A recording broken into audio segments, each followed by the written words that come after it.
back. It's Sarah.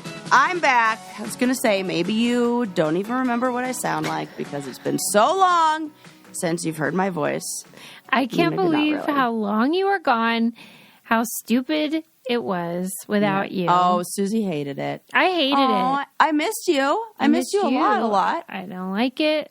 I don't like it either.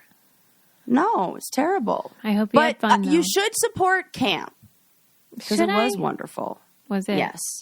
Wonderful. Wonderful. It was wonderful. It was emotional. Everything's emotional to you, though. Well, that's true. I do. That is very true. So this is really cute. I went, as you may know, I went to camp to serve as kind of like this new, a member of this new program that we're starting, like a mental health team. So we started this new program at camp where we really wanted to provide counselors and campers as well, kind of just like an extra team to talk to if they were dealing with stuff that was more than just like, hey, my two campers aren't getting along, because it's tough. It's tough to be in like a counselor position all week. It's tough to be a kid at camp, and especially after like being 2 years away from camp. And like a lot of them, it was so sweet for a lot of them. They said this was their first sleepover they've ever had. Oh, that's nice. Right? Wow. Real sweet. Really jumping in head first. Yeah, that was hard for a lot of kids.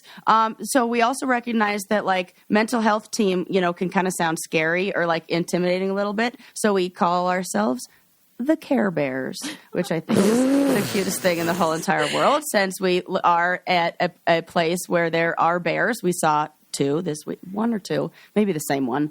But we see bears all the time, so it makes sense that we're the Care Bears. But I was thinking, like, because I'm a crier, there should be like a Care Bear that's like cry bear, like emotional bear. Like what would like there's cheer sensitive bear, but like sensitive bear. I'm like sensitive bear, and it'll just be like a teardrop. Let me ask you this: I'm gonna. Yes, this is devil's advocate. You're not going to agree at all, but I want to. Mm-hmm. This is just where I am. Yes. I have a friend who is a manager at a Starbucks. Yes. And Starbucks famously has, they're progressive in their values in terms of, not in terms of unions, wink, wink, but like in terms of like the culture in the shop and, pronouns and all that. They're very like attentive to all the wokersons. Culture. Right. Yes. And she was telling me how, like, they had one non-binary person come in. At the time they were female, and then they changed their name. And then, like, all the other baristas, like, felt like this, they wanted to support this person. And so then all of them started changing their pronouns and names and stuff. Changing them. And reporting like microaggressions from the customers and all that jazz that like conservatives hate, and frankly so do I, about like, oh, you should like, they'll say to her like, you're the manager, you should stick up for us when a customer misgender whatever. Okay, so then the one left. That feels a little strange to me. It sure does, right? It feels like the thing that the conservatives claim liberals do is actually happening, which concerns me. So then, and then I'm like starting to feel like Bill Maher, when everyone thought he was liberal and then everyone hated him. Okay. Yeah. So then, this person quits and I'm like, well, where the heck did they go? And she's like, well, probably Trader Joe's, because Trader Joe's is the only other place that accommodates this kind of stuff. Yeah. And so my question to you is, do you think that the existence of your Care Bear network could accidentally almost encourage more crises in the way that accommodating to all this progressive stuff seems to be actually encouraging our worst ideas about progressivism? we did anticipate that and kind of like think about like what would happen. Like, is it going to be that we're going to get more kids that are homesick when they know that there's like somebody they can talk to when they're feeling homesick, kind of thing. And so we tried to, instead of make it a team that is just there as like, your free peer counseling session kind of thing. They're like there to like hold your hand. Instead, it was more like we had other projects that we did as well. So we would do like, we had this jar where people could come by and there was like a little notepad and they could write something that they wanted to let go of, like something they want. And so they would like fold it up and they put it in the little jar. And then the last day of camp, they like burned it in fire and there was a whole thing and everything. Kids were super into it. And then when they filled one out, they got to come find us and we would give them a little bracelet. And like, so it was more, and we also ran or did a mindfulness activity. So for like the older kids, we like did a whole mindfulness training. So we were more of like also providing like information and like kind of like it was like an activity period that you could come to as well. So I think if we just were that kind of like safety net, then yes. And also we created a kind of like a flow chart of like who to talk to in these different scenarios. So we were kind of like the very last people to talk to, and you'd talk to like your director first, or you'd talk to like your the senior director or, whatever before you'd come. And we made sure that we weren't like everybody's, like security blanket or, like that kind of thing. Yeah. So I really tried to remind people that I was there to support them coming up with the strategies or like helping themselves, not me being the one or us being the ones to kind of like provide all the answers or provide the help. Okay. Just kind of like, well, and the kids seem to really like it. And when especially like we have some kids who are on the spectrum, and I think it's really great for that, like I'll be able to talk to counselors about some tools and some, things like how to kind of like set expectations with kids like that in your cabin, things like that. So just kind of like a little extra resource that, and like the people who are on the team are like professionals, which you don't really often get at summer camp. Oftentimes, you drop your kids off at summer camp and counselors are 18 years old and like, that's it. You got like 18 and 24-year-olds running this whole place. And this is like a really, really unique camp that has staff that's, much older and has been like qualified. Really qualified.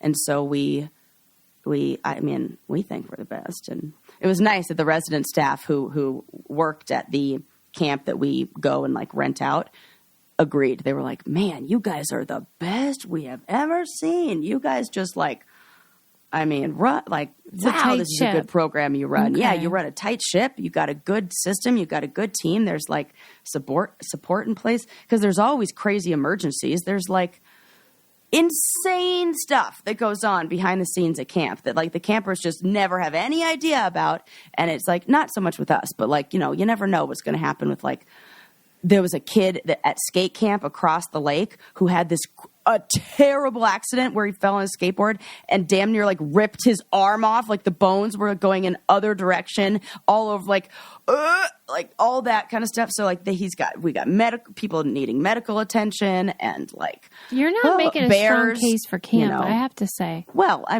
the kids, we all handle it, and they're with the professionals that we have at camp. It's like never a big deal. So it was so much fun, and but also very emotional, and just a good like filled up my tank, and like, wow, I cannot relate to that, but I'm so glad you had a positive experience, and I do. Yeah, that is something that's on my mind about. Because I'm a liberal woman, but I also think there is part of me that's sort of, what? Yeah, no, continue. Well, there's part of me that's sort of kind of likes bootstrapism, where now it's not all equal. Some people have bigger boots and bootstraps, or, and some people don't have any boots at all.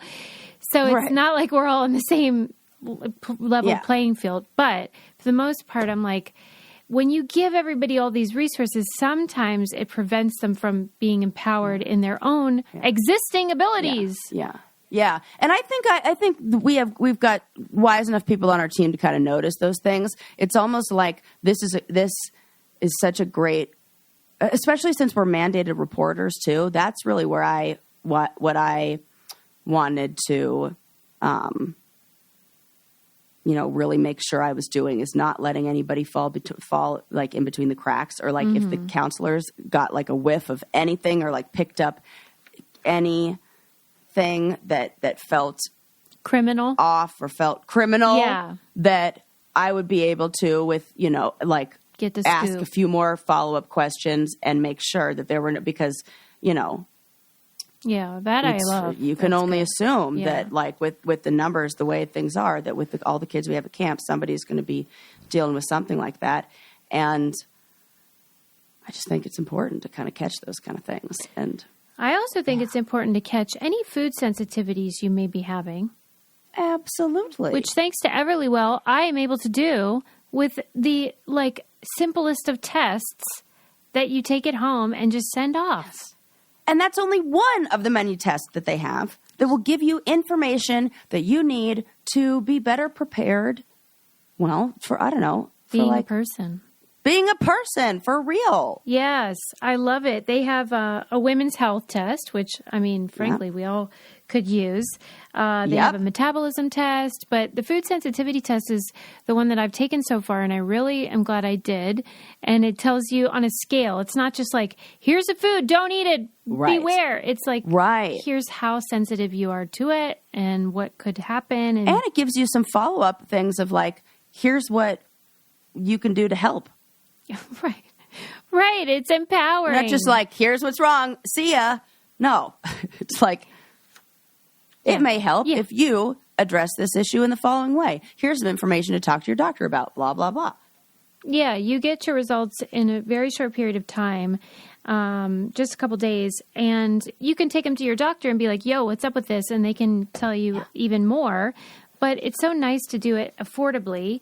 And for our listeners, Everlywell is offering a special discount of 20% off an at-home lab test at everlywell.com/braincandy. That's everlywell.com/braincandy for 20% off your next at-home lab test, everlywell.com/braincandy. I think everyone sort of wants to know that, about food and everything. So give it a try. Yes. I love it. Yes. Yeah, this is I feel like now I really notice the difference when I have the things that I'm sensitive to or not sensitive to, dairy especially. I'm like, all right, we're going to do this cheese, but I'm definitely going to be getting some zits. Oh, it's more skin. Oh, that's interesting. Yep, I definitely know that with the dairy for sure. Yep. What is your? Because I did the whole thing of taking it out of my diet and then bringing it back in for 4 weeks, like they say, and that was it. Do you have an alternative milk of choice? You have one, right? In your coffee or something? What do you like? Oat? I now like oat. Yeah, it used to be that. almond, but almond has a funky aftertaste, especially with coffee. Oat is better, and oat kind of it also froths up better with coffee, I think. If you want to do, I would do oat if I was doing that. Yeah. But, yeah. Anyway, you're back. Nobody... Oh, I know what I want to say on that. Speaking of, I was thinking of different kinds of milks, which then made me think of lattes, which then reminded me of Starbucks, which then brought me back to that thing you were talking about. Yeah. I don't like that everybody did it. Me neither. Even though they are not a member of that group. It feels in a way like you're appropriating, I don't know what the word is.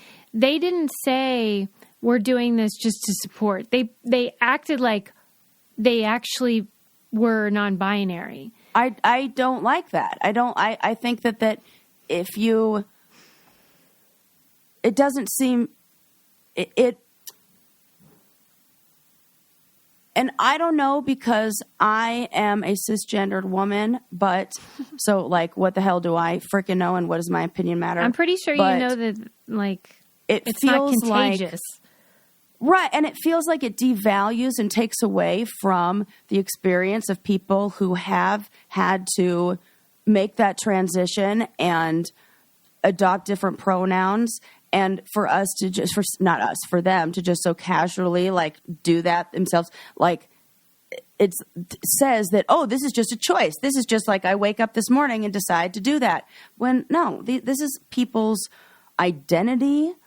I think that devalues the experience of people who are non-binary and are trans and have had to, deal with this stuff. I agree. Right? Yeah. Okay. And so I'm with you on that. Yeah. If I was getting all worked up, she was being very nice about it. She wasn't complaining. She was just sharing what happened. And I was like, you know how I get. I was like, what are you talking about? That is ridiculous. But yeah, you should go with them. It's good. I mean, she has for her job, it doesn't matter what their motivations are. She has to acknowledge it and treat it with respect. But they are get mad at her when she gets mixed up. Meanwhile, they're changing their names and pronouns every day. Yeah, I don't like that. That's real hard to keep track of. Yeah. Good grief. I will say that I did notice this year at camp, because like a lot of times like camp is, especially YMCA camp or this one now through the Boys and Girls Club, a lot of the camp material that they use is old, it's from like the 70s and that kind of stuff. That's the best. So a lot of like almost all of the like poems and stories in the book, like the camp book and everything, all used the he pronoun. And I didn't like it. Well, are you serious? I'm very serious because, and I was like, I was looking at one that was for this, like, we do this thing through the YMCA called the RAG program. And like you set goals for yourself. And when you like accomplish your goals, then you get the next little, take on the next goal. And so with each goal that you take or with each rag that you take, it's like a different color and there's a little booklet. It's like a study guide and it has like a little poem that represents like what this, goal, like the theme of this goal is. And all of the stories and like the little poems in there were all like, he is a leader who da-da-da-da, he. And I thought, I was like, I wrote down notes in my things to do for next year. I was like, this is getting changed to they. Because as somebody who was getting that goal, but reading language in the handbook that was all about like being a leader and like all of the pronouns were he, it made me feel like I couldn't connect to the material, like this wasn't for me. And I was very aware of that in a way that, because like this was something that I really identify with and is a big part of my life and like who I am. And for me to then look at the literature that is like, I don't know, that goes with the level that I'm at and it's all he, Well, remember when, which I guess is definitely different than what you're talking about, but just really an awareness of pronouns this week. There was a time in an interview when someone asked Ruth Bader Ginsburg how many of the Supreme Court justices she thought should be women. And she famously said, all of them. And at first you kind of like react like, what is she talking about? That's ridiculous. Mm-hmm. But think of how many years it was all men. What is ridiculous about it being all women? If it were all women, that would not be okay with people. And we have to ask ourselves why that is. Like it's always important to do the let's reversal. Flip it around. Yeah. And would that be okay? Because if it were she, I bet all the men would be like, why does that say she? If all of them said she. Oh, Susie! That's why when like Jeopardy announced just the other day that they were confirming that Maya Bialik and Ken Jennings were going to be co-hosts of Jeopardy, it really felt like they had to do two because they had chosen a woman.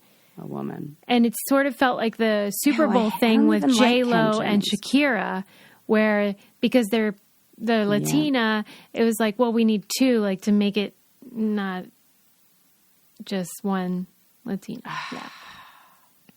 2 women equal 1. You know what I mean? Equal. I totally do. I don't love it. I don't love it at all. And it reminds me of something else that I don't love, which is the results of an unofficial study that took a look at comic books and the drawings of women in comic books. The breast size of women has increased 300% since 1940. Oh my God. 300%. That's so many percents. That's such big titties. Right. I don't know serious? what that comes down to in bra size, but it's like we took her from an A cup to she might need surgery or she has back problems. Right. Is that the only body part that has grown? I'm so glad you asked. Okay, Sus. great. No, the character's hip to waist ratio has declined by 15%, as in waists have gotten smaller and more. Basically, the opposite thing that's happening to Barbie is happening in comic books, where like Barbie's getting better, comic books are getting worse. How could which it is be interesting 300%? Sus, that's what the study shows. Yep. So this company called PriceCharting.com that tracks the prices of video games, trading cards, comic books, and more. And they just recently, over the past, I don't know, however long, whenever they started the study, I guess since 1940, they looked at comic books since 1940. And they measured how breast width, height, and cleavage size were depicted for women on the cover of, or women in video games, trading cards, and comics. They looked at the covers of Wonder Woman, Catwoman, Red Sonja, etc., etc. I do not even know what Red Sonja is.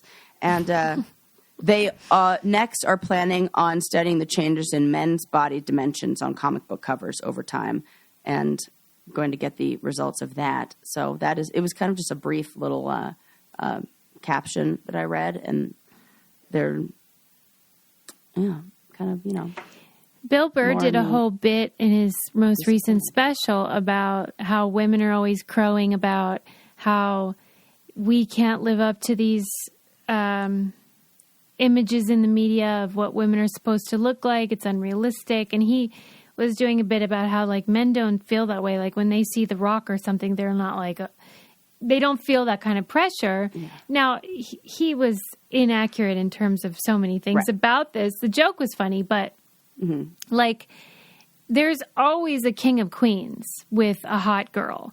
There is never the reverse. Oh, ever. Right. The show. I see. Yeah. Yes, like there's a balance for men of like, yeah, there's The Rock, but then there's Kevin James or I see. Right. And we don't have any space. Well, like what? Lizzo? That's what we have now? Lizzo? That's it? And it's still going to be, in a way, like not sexified is like the only word I can think of for it, but like that's not the right word. Sexualized? But like it's still sexual. I'm like, there's a word that sounds like that. What happened to my brain? I went to camp and now all of a sudden I don't know words. I'm like sexified. Sarah's camp brain. Like, it's fine. Sexualized. Yes, it's still going to be sexual. And oh yeah, it's not like women can just exist without. There's always going to be a sexual component to an objectification component, I cannot believe you said 300%. Like I'm still accepting that. Is what you said. Like I would also like to know what that looks like. They do have a picture of like Wonder Woman from the 1940s on here, and compared to Catwoman from normal. Hold it up. Normal. Okay, very that's normal. Still like seems ideal still. Yeah, exactly. So now it's just completely unrealistic and unobtainable without surgery and having ribs removed, apparently. It's so weird how this even happened, though, because if I know men, and I do, they do not care. Like, they'll bang anything. We've seen Arnold Schwarzenegger banged his weird nanny. Like, they do not care. Right. It's just a warm, wet hole. That is interesting. that we recognize that men don't care, yet we've gone. By the way, there's nothing weird about his nanny. It just was funnier to say it. But go ahead, sorry. Yes. We've like made everything into, it's almost like we've created like the novelty version of everything. Like we've made everything a caricature of itself. Like too far. Yeah, that's ridiculous. You know? If a little bit of this is good, then a lot of this is good. And now we've like gone too far to everywhere. Like everything looks like a cartoon. Do you think it's because like, you know how there's that whole genre of pornography that is like anime, like Japanimation or whatever they call it? Yeah, there's a name for it. It's got a weird name. Yeah. It's not mukbang. You know how we learned about mukbang, but it feels like it's the same type of word. Yes. But at any rate, do you think that because there are a lot of people that are into that kind of pornography, then they wanted to, or maybe it's the reverse, I don't know. What's the causation directionality? I don't know. I think so. I'd be interested to see how female bodies are depicted in like chest size in other things that aren't comic book. Like, what about Disney movies? What about other cartoons? I would be Seems like they're getting more see. Realistic. Like but Brave. also maybe bigger. Bigger boobs? Yeah. Like who? Elsa? Well, I'm even thinking like the mom from The Incredibles. They were real. They definitely made her teeny tiny waist and a big old. Bootylicious. Yeah. Ursula. Ursula is not an example that you can offer. Number one, she's from 93 or something. Number two, she did not have a small waist. Correct. Yeah, she was more, proportional. Yes. No, I'm just saying she had big old boobs. It was great. Oh, okay, just with boobs. Yeah, that's true. Yeah. Tell you what else is great, and that is Ritual vitamins and protein shakes. Yes, ma'am. I am serious, you guys. I don't know if you don't believe me, if I'm getting through to you about this. I believe you. I know you do, because I was very grateful for my Ritual vitamins the week that I was at camp, because let me tell you, not a lot of protein, vitamins, and nutrients coming from camp food.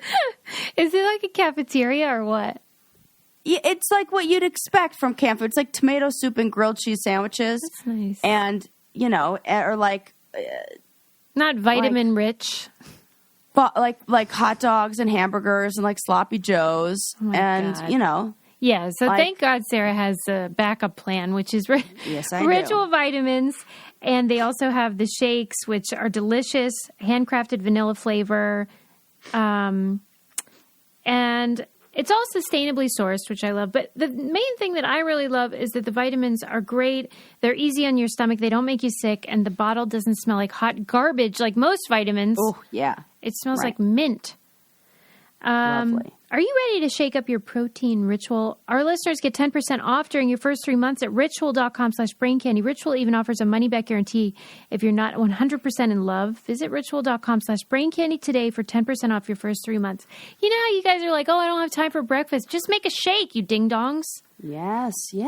She means you wise, wonderful people. You crazy who just animals. Didn't know what to do before. Yeah, problem solved, all right? Problem solved. All right, sorry. Yes. This is interesting. Thank you for sharing that study. Yeah, so just take a look at that and just more information to add to the list of why we feel the way we do about our bodies all the time. And yeah, what is kind of annoying to me, though, is that, like, I know we probably have more women in illustrator roles, but I think they're drawing with the same, like styles become popular. I think you're right about illustrators and the styles dictate in what. Children's programming, Disney stuff. But I don't think that's maybe true in comic books. Yeah. I think it's a real sausage fest over there. Yeah, probably. I really do. I don't think there's a lot of ladies putting up with that crap. Anyway. Yep. I I got another funny one for you. Oh my God, I can't believe this. I'm interested to see what your take on this is. There is a restaurant, a pop-up in New York City that just started taking reservations like last week. It is a Fancy Feast inspired restaurant. Yes, you heard me correct. Fancy Feast as in the cat food. My God. Pop up in New York City called Gatto Bianco.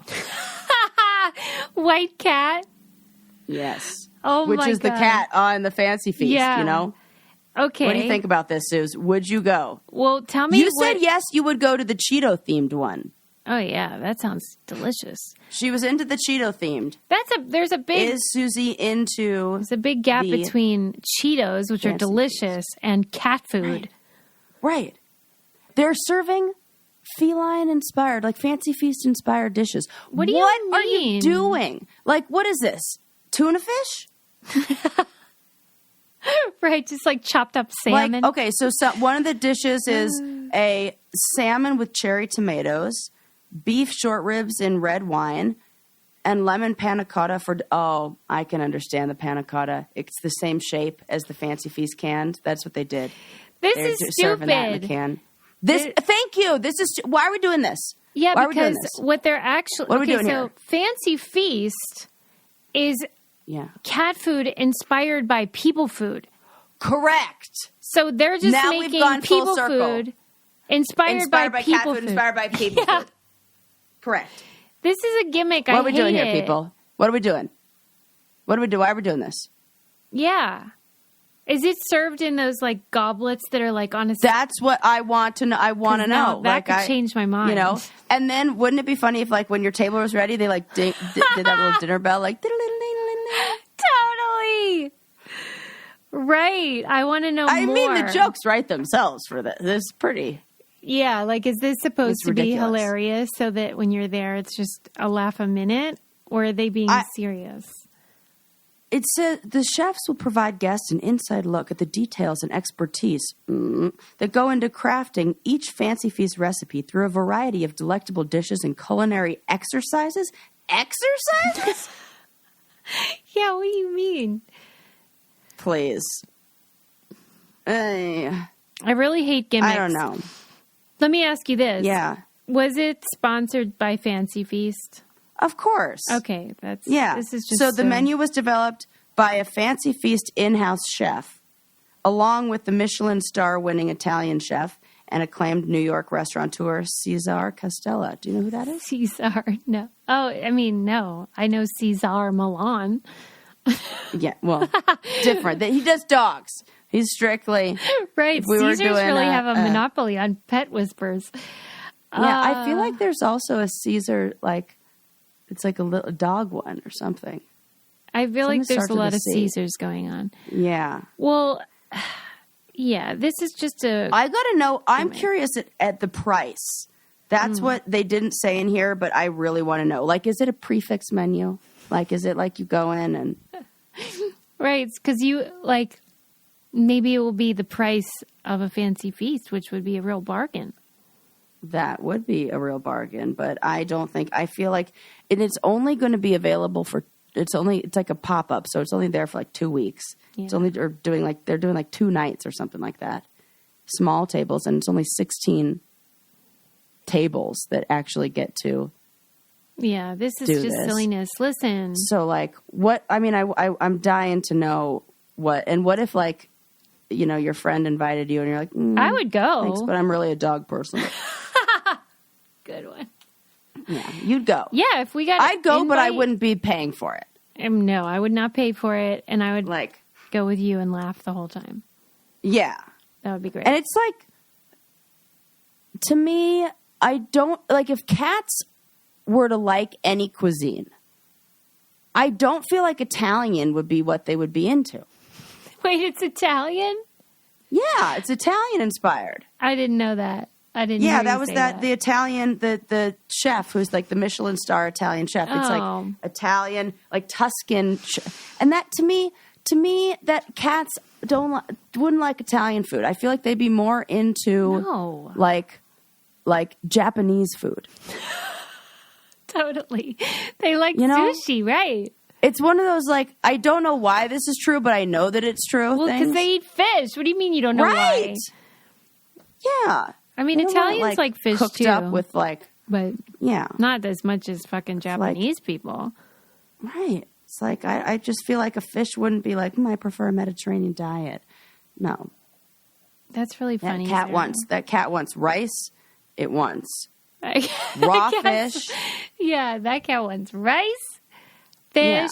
Yeah. It wants some, like miso paste. That's what that cat wants. Which also would be the most adorable name for a cat. Miso? Miso paste even would be so cute. I feel upset that I didn't name my cats that. Oh my god. That's a great name. Mr. Miyagi and Miso? Oh my gosh. Susie. We're stuck with fucking Ethel. Oh, wow. Gosh. So you don't get as mad about this stuff as I do, though. Like, it really burns me up how these... I think I don't like late-stage capitalism. I think that's what I'm getting at. Yeah, I think that's true. Like, and Susie, like, you don't like anything that's like... Yeah, that's a gimmicky thing that where they are hiding advertise. Well, neither do I. This is how I feel about sending those fucking cookies up in space. Remember when they did the DoubleTree was like, we're sponsoring cookies in space? I'm like, this is ridiculous. Yeah, we do not need to be studying.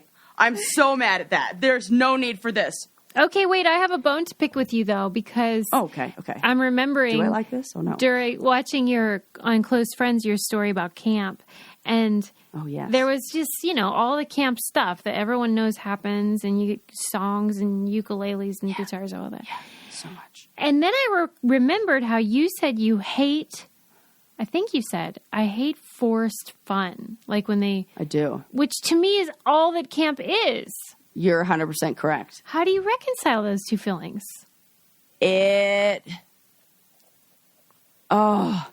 You're very right, because like, and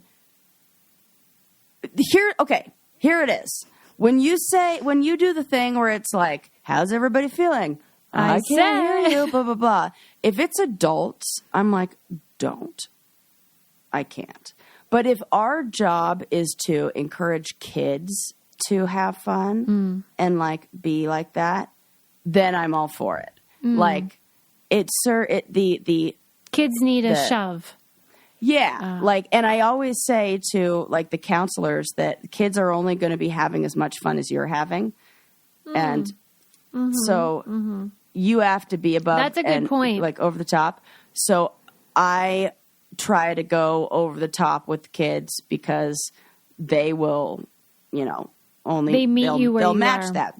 Yeah. But like, it doesn't work like that with adults and adults. You're on your own. I'm not in the business of making trying to get adults to have fun and enjoy themselves. Yeah. Like, you're on your own. Yeah. I'm like, I want to do this for kids. And I think there's something like so special about a place where kids are away from phones and technology and just have to play. Like, oh my gosh, I'll tell you, it really did something to me too, especially there's a part of the day that they call it twilight activity, where it's like the time after dinner, but before like we start winding down for campfire. And to just watch kids run around and play tag and play basketball and do all this fun stuff, we think that they need to be stimulated all the time. No, they don't. Not at all. They just need, like... Well, they need each other. To be together, and they need to, like,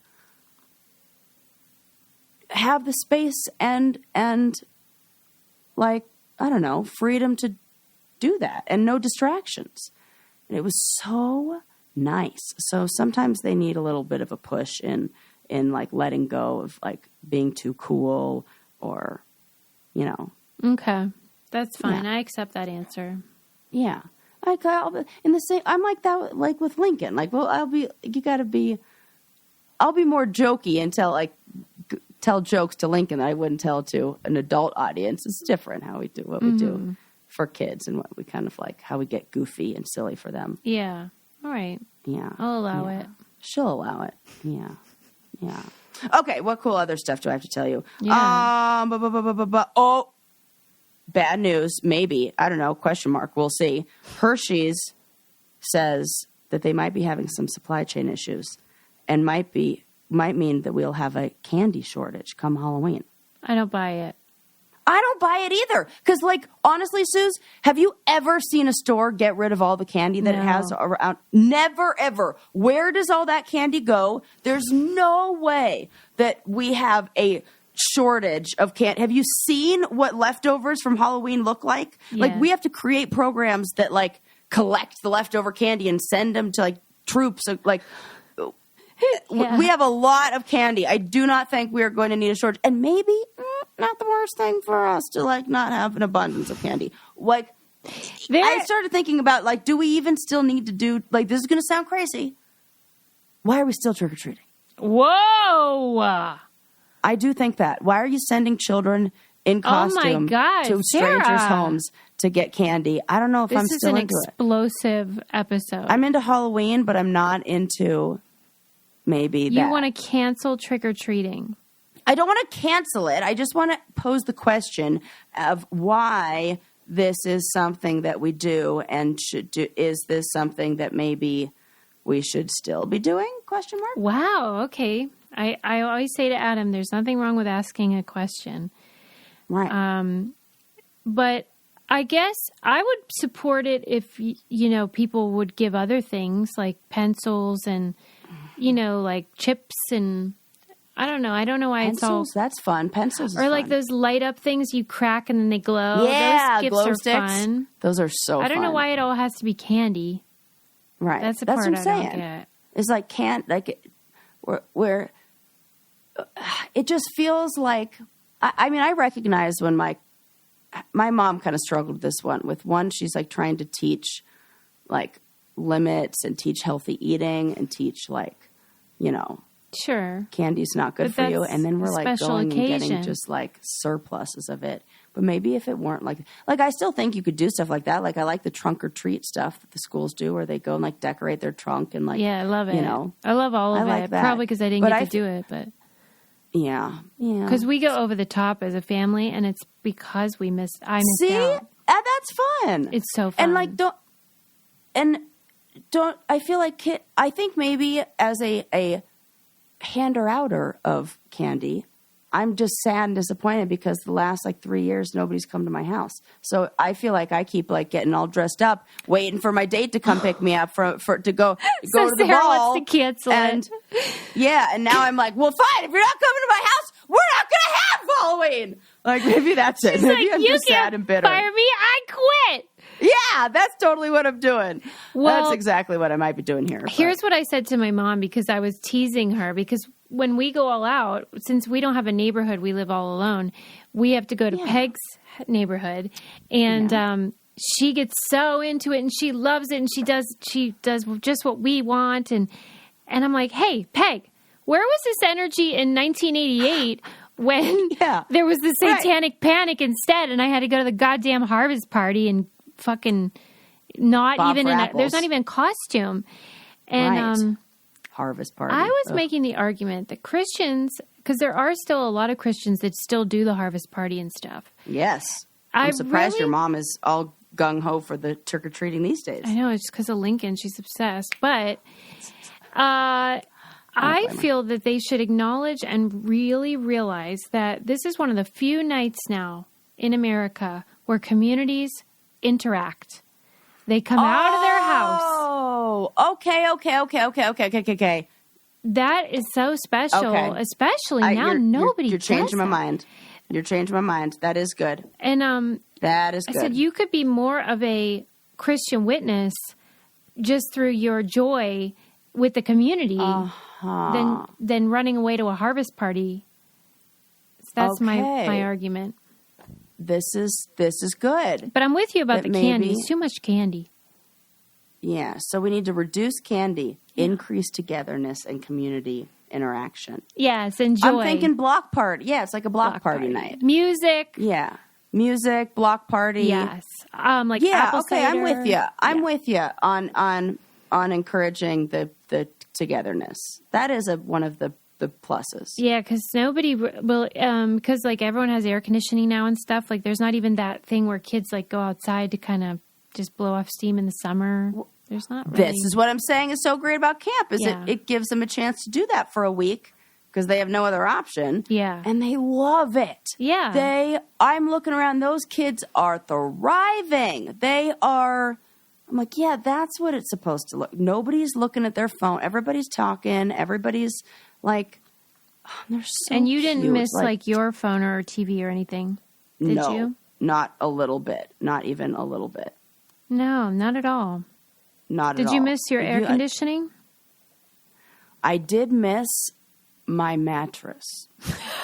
I was like, oh, Suze. It was like challenge style, wooden bunk beds. And then the mattresses were just like they're kind of like the mattresses that you'd imagine being at a like mobile military hospital. Yes. That are like they're foam, but they're also covered in that plastic so that you can clean it and sanitize it. And like, if a kid has an accident, we're not getting a new mattress or something like that because they're camp mattresses. So I even went and stole another one from another bed and doubled up because the first night I laid down and I was like, oh, it's been some years since I've been to camp. And I honestly, the first night was like, man, the thing that's going to keep me from coming back, it ain't anything other than the sleeping accommodation. So next year I will be bringing a tent and a cot, and I'll be sleeping out. You would rather sleep on a cot. 100%. I'm sleeping on a cot or like a blow-up mattress. Would it kill them to put normal mattresses in the adult areas? Well, we didn't. The adult areas were taken by other counselors and other like directing staff and like the nurses, and we had to have, and we did a really good job of creating quarantined areas in case we had COVID cases, because COVID is still a thing going on. And sure enough, we had one case of COVID that I caught because we had a 3-step like process to catch these kind of things, where we had hand washing stations that everybody had to go to, and every single kid, everyone had to make sure they were washing their hands before every activity period and before every meal. And we had temp checks before every single meal. And anytime we kept all of the eating, like a lot of space between people, like we created outdoor eating areas with the temperature check. She had a higher temperature and we caught it on the first day. So we isolated her. I can't believe that worked. I truly thought that was just theater. Oh, it was great. It totally worked. And we put everybody in her cabin, immediately had like the N95 masks that they wore. The counselors all had the masks. They ate separate from the rest of the camp. They were isolated. Really hated her. Oh, well, I'll tell you, these little girls, because they were like the 11 and 12-year-old girls, had the best attitude. They were like, we're just happy to be at camp. Oh boy. They were so sweet about it. And then, so we isolated them until we like made sure, so 72 hours of them like being away from everybody else till we could then check them again. And they all tested negative. So like nobody had any symptoms. And so the girl who got COVID like stayed in her own individual cabin with the nurse, of course, who was like, what the hell did that girl do all day? Gear. She wasn't feeling well, so she was like, and she got her phone her back, so she did get her. Yeah, she did. And then Dad picked her up the next morning, drove up and picked her up as soon as he could. So Dad came and picked her up, and we managed to like isolate and catch the one person who had COVID, amazing. Didn't infect anybody else, and kept a real and everybody was healthy, and it was great. It was our camp director ran a vaccination clinic in Las Vegas, so he was very in the know of how to he's like logistics guy. So we made sure that it was super safe, and I think it helped parents feel good knowing that their kids were safe. That's miraculous. Truly. Yeah. Right? Yeah, because I kept laughing. Susie's like, everybody's getting COVID. Yeah. I know it. Like, I kept laughing when I listened back to that episode where I called them COVID kids. We'll have all these COVID kids running around. Yeah. Like, what the fuck am I talking about? Yeah. But that's like my worst fear, you know?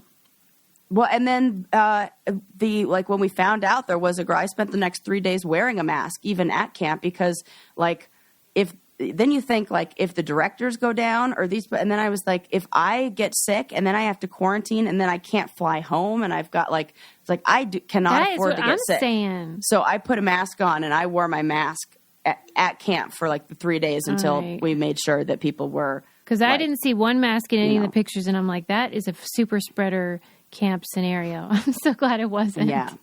It was not. We made sure that was all, but did discover that I have terrible allergies. What are you allergic to? What if you're like N95? Just like trees. Oh, yeah, right. Because all those male trees. I think it was like going from a different environment, like, being in Denver and then going to California. And also that fire that's going on in California that's like one of the biggest.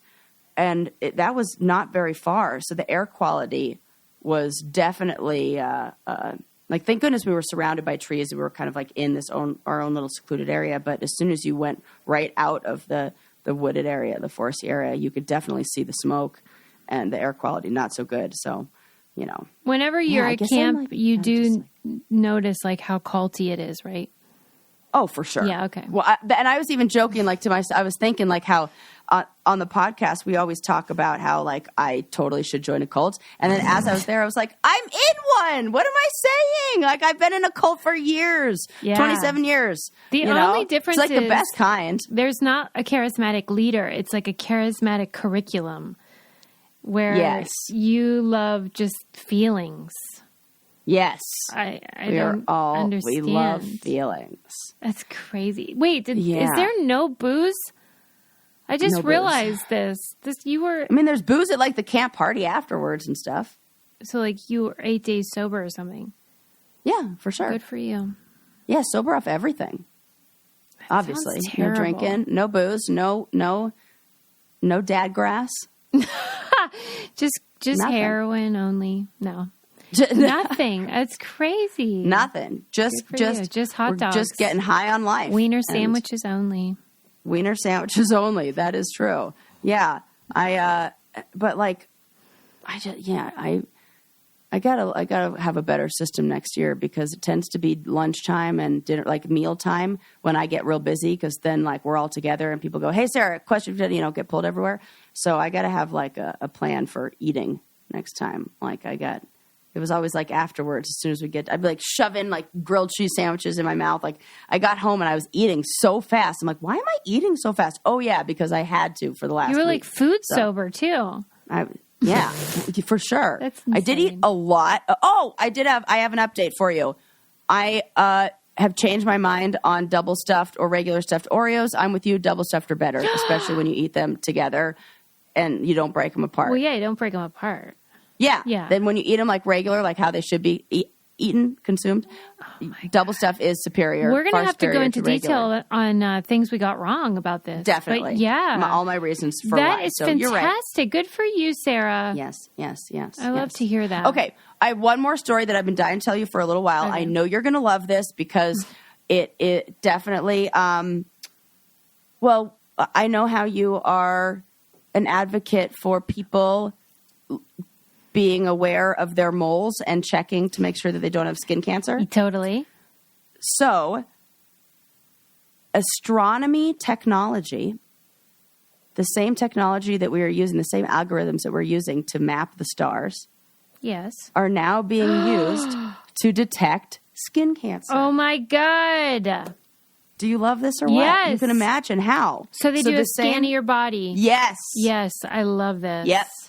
And they can tell in the same way we can tell how a star has changed, like the things that changed. And like they can scan your body. They're developing the same, like using the same kind of technology, same AI to develop these scans where they just scan your body and can determine whether there's been any sort of changes, measure the change, look at the change. Imagine that you just, This can totally, can't you see this as an app in the future where we just stand naked in our mirror, take a photo of it, and it just says, oh yeah, it's changed the symmetry, the whatever, it's changed this much, where we don't even have to waste a doctor's time with going around and checking everything. This is great.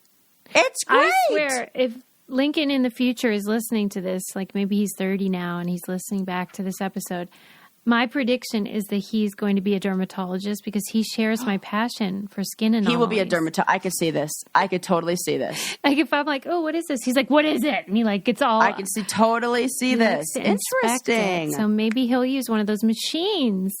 Yes. It's exciting. I can get free mole removal from Dr. Butler. Do you go to get yourself checked every year, though? You should.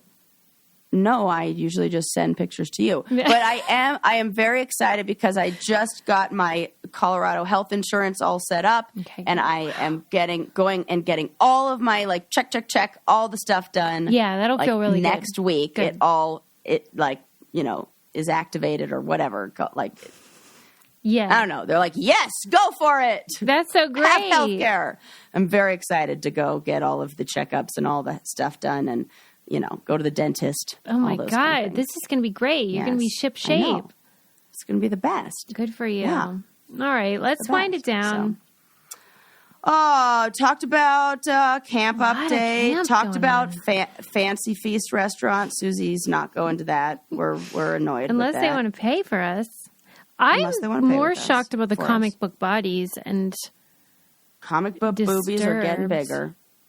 Yep. Jesus Christ. What is the name of that porn? Yeah, what is it? I can't remember. You have to Google. We don't know. Yeah. Well, you guys can tell us, I guess. You guys tell us what the Japanese porn is. Anime porn. It's got a name. Yeah. Halloween almost got canceled on this show today. Thank God we were here to talk her out of it. That was a close one. No more trick-or-treating. That was a close one. That Yikes. Was a close one. But still, we'll see. We'll see what the candy... Maybe, hey, you know what? Maybe this candy shortage will be for the best because it'll make it so people have to give out other things this Halloween, trick-or-treating, like pencils. Yeah, right. Or fun little erasers. What if... Glow sticks. I know what I want to give out. Croc charms. Gibbets. I'm going and buy... Which is the same price, 100 of those. Hello? You have to tell them... when you're about to put it in, be this is a gibbet, just so they know it's awesome. Yes. Because you don't want that to go unnoticed. That's what I'm going to tell Lincoln that. He'll want to do that, too. That's so fun. Yes, people love gibbets. They're sweeping the nation. And you can get 100 of them for $14 on Amazon, which is the same as candy prices. A whole bag of candy is 50 pieces for $14.99. Yeah, and it's way more fun. Way more fun. They could trade. Yes. It's so fun. It's a whole thing. All right, guys. I mean, we made a lot of progress today. Aren't you glad Sarah's back? Changing lives. Happy to be here, folks. We'll see you next time. See you next time. Bye. Bye.